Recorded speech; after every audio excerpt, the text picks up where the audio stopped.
penyambung lidah Allah. Saya bukan penyambung lidahnya gembala, penyambung lidah Allah. Saya bicara ini atas apa yang Tuhan mau. Dan saya yakin Bapak Gembala pasti akan menyetujui apa yang saya katakan. Karena kita satu roh, satu tujuan untuk kemuliaan nama Tuhan. Haleluya. Mari kita punya stand seperti Paulus. Miliki Paulus. Bagaimana dengan mentalitas orang Kristen yang suka hedon? Makanya jangan pernah kalian tergiur dengan orang-orang Jakarta.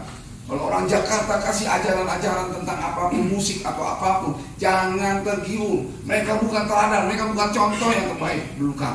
Contoh terbaik adalah di samping kiri kanan. Mereka lah yang akan menjadi panutan dalam hidupmu. Ada amin? Contohlah apa yang di Alkitab katakan. Peganglah firman Allah. Bukan pegangnya orang Kristen di Jakarta, orang Kristen di Surabaya, orang Kristen di Medan. Jangan.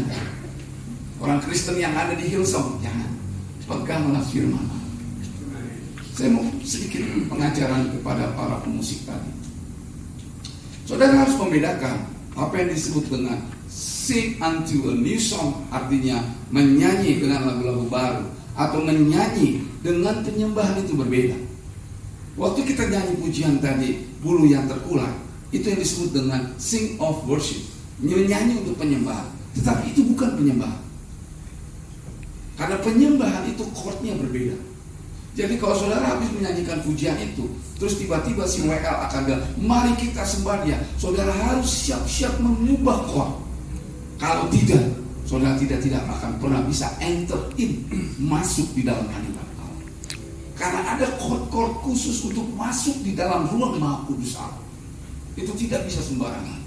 Saya akan nanti sharing dengan Bung yang main keyboard. Saya akan bagikan chord. Kebetulan saya juga pengajar praise and worship, dan saya harus berikan itu.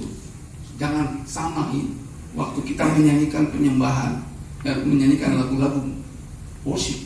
Itu bukan penyembahan, itu lagu yang kita nyanyikan. Tetapi penyembahan itu sendiri adalah pada saat engkau mengangkat penyembahan, haleluya, sembah bagimu. Nah itu udah chordnya sudah harus berbeda. Tidak harus ikuti lagu itu, tidak boleh. Itu harus berbeda chord. Kalau dia mulai dari C, itu bisa ke A minor, bisa ke F dan ke G. Seperti itu ada chord-chord tertentu. Belajar. Saya yakin kita akan masuk dalam hadirat Tuhan lebih dahsyat lagi. Kalau saudara sudah menemukan nama yang disebut dengan open chord progression, nanti akan saya share. Bapak Gembala minta maaf, saya harus ajarkan sedikit ini supaya jemaat bisa tahu tentang penyembahan yang lebih dalam lagi, supaya WL juga bisa mengekspresikan apa yang disebut dengan spontaneous song.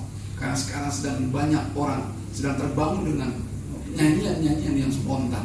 Haleluya.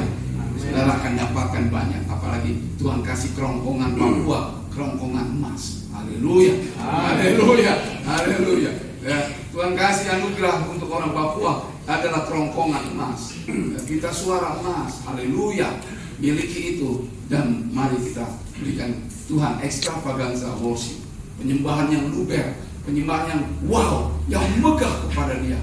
Haleluya. Nanti saya akan memberikan sharing sedikit kepada pemain musik supaya tahu tentang apa yang disebut dengan open chord progression. Itu penting sekali. Haleluya. Ya, tapi karena fokus saya bukan ke sana, hanya sedikit saja saya singgung.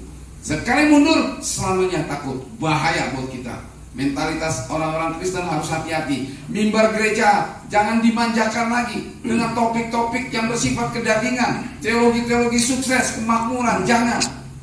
Makanya orang-orang waktu mengalami COVID, gereja-gereja banyak yang kaget dan shock. Jemaatnya disuruh masuk, nggak ada yang mau. Jangan kasih tahu siapa-siapa. Ini penting. Waktu terjadi lockdown gereja di Jakarta, hanya gerejanya Bonaparte baru 2 kali tidak kebaktian. Semuanya protes, mau kebaktian. Jadi kami nyolong-nyolong menyembah Tuhan. Haleluya. Haleluya. Tidak ada yang mati COVID sedikit pun, tidak ada. Haleluya. Karena jemaat kami tidak manja. Jemaat kami tidak pernah diberikan tema-tema yang bersifat sukses, berkat berlimpah. Tidak. Mereka sudah diajarkan tentang salib. Salib itu yang membuat mereka tegar. Jadi ketika COVID datang, mereka tidak cengeng, mereka tidak salahkan gereja, mereka tetap semangat.